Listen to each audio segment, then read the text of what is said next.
don't be surprised if your gelato costs double. That way you're saving cash and stress. That's your golden key to espresso in any Italian city.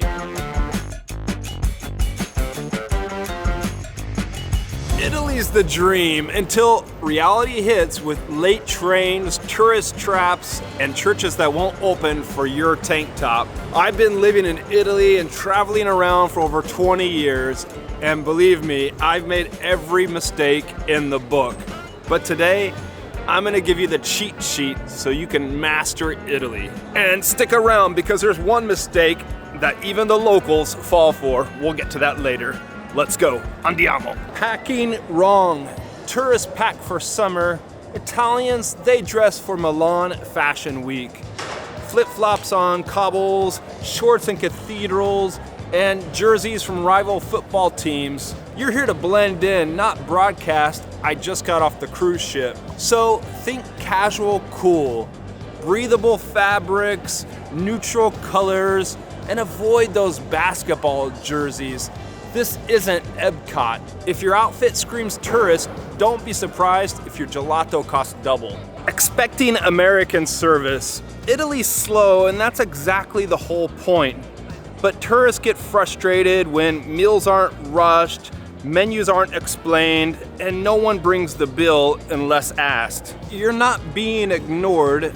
In Italy, the waiters give you space to enjoy a slow lunch or a slow dinner. If you need a drink or something, just make eye contact and raise your hand. Don't snap your fingers. When you're ready to pay for the bill, do the same or walk up to the cashier and say il conto per favore. If you're in a hurry, McDonald's is just down the street. Eating in the wrong places. If you see a restaurant that has a menu laminated with 5 different languages, run. But tourists will often eat in tables with major landmarks nearby and overpay for their Italian plate of pasta. If you could see the Colosseum from your table, you're paying more for the view than you are for the food.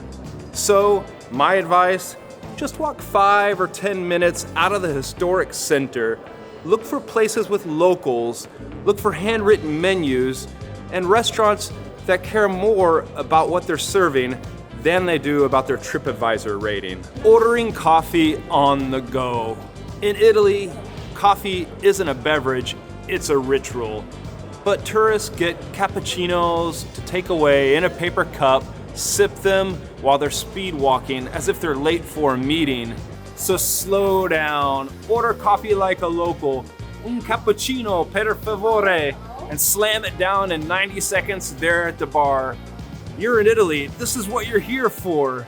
In Italy, ordering a coffee to go is like putting wine in a baby sippy cup. It's just not done. Over tipping. Tipping in Italy is not like it is in the United States. It's subtle, almost invisible. But tourists leave 20% or get guilt tripped by tip jars stuffed with American dollars. Yeah, even at the Rome airport, I'm looking at you, Prima Vista Lounge. So don't stress about it. If you had a great meal and you do want to leave something, drop 1 or 2 euro. Or don't do anything at all. There's no pressure, and that's one of the great things about traveling around Italy. In Italy, a tip is a simple grazie, not a requirement. Oh, if you do want to tip me or just at least support me and you're enjoying the video, click the thumbs up down below, the like. That means the world to me. Also, subscribe. That way you make sure you're not missing out on any of the upcoming content, and you're helping me grow the channel and get these videos out to a much wider audience of travel and food lovers like ourselves. Thank you. Eating on the go. Italians savor food. They don't snack while on scooters. If you're walking and eating, you're doing it wrong and probably dropping crumbs on a 16th century piazza. But tourists order coffees to go and get their pizza slice while they're walking away, missing the whole experience of sipping a coffee at a bar or sitting down for a slow lunch. So embrace the pause. Italy isn't fast food, but slow pleasure. Even that little shot of espresso deserves a quiet few seconds. not booking in advance. You know, spontaneity is great, except when you find yourself locked out of the Vatican. But museums, trains, and even restaurants in the big cities like Florence, Venice, and Rome can be booked solid during peak months.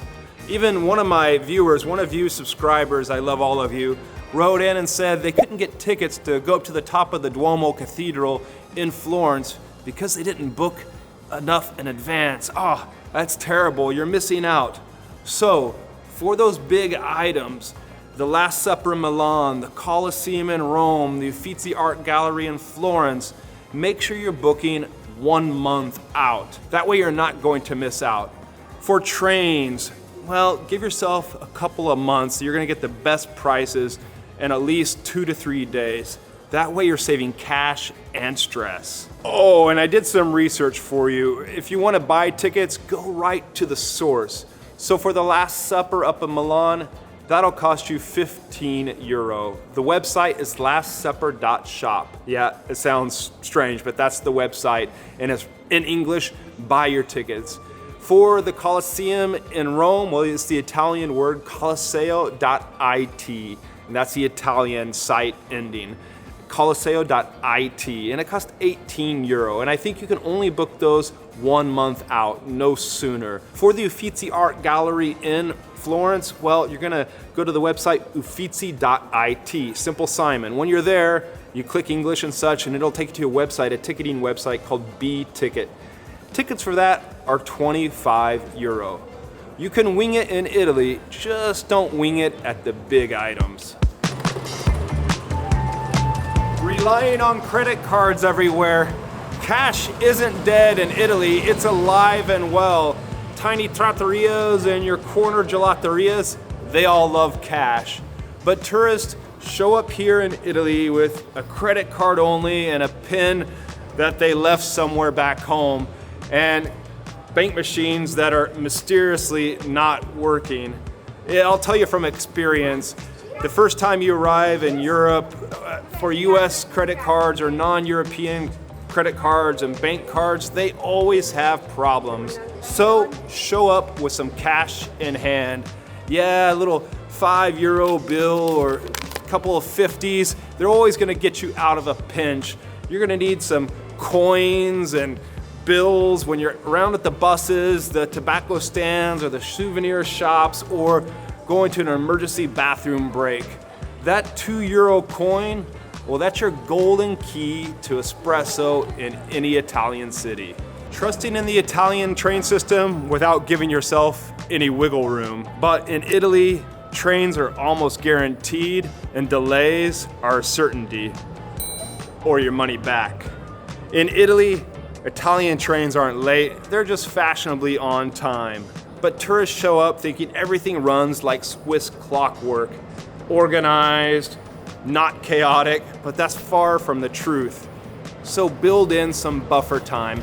Download the train app so you can check the times. Train Italia, Italo, those are the two big main train company. Remember, flexibility equals sanity.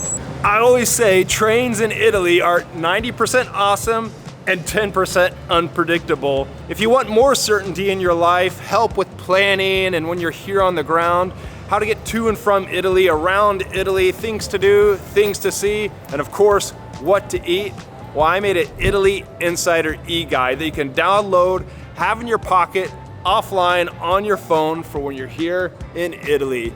You're gonna love Italy, and I hope the guide will make it that much easier for you. There's a link down in the description. Thinking Italy is just Rome, Venice, Florence. Italy's greatest hits are super, but the B-sides will blow your mind. Italian tourists, though, they just go to the big three, thinking they got the full Italian experience. So, I want you to be a little bit different. Go off the beaten track. Think Bologna for great food, Lecce for Baroque beauty, and the Dolomites for their alpine magic. Italy is infinite. You come for the postcards, but those off-beaten path places will blow your mind. Oh, do you remember earlier we were speaking about credit cards and cash and what you need to know? But there's so much more you need to dive into, the tourist traps that you need to be aware of. So I made a big explainer, deep dive video that'll have you ready to hit the ground running for your next Italian getaway. Watch it here next.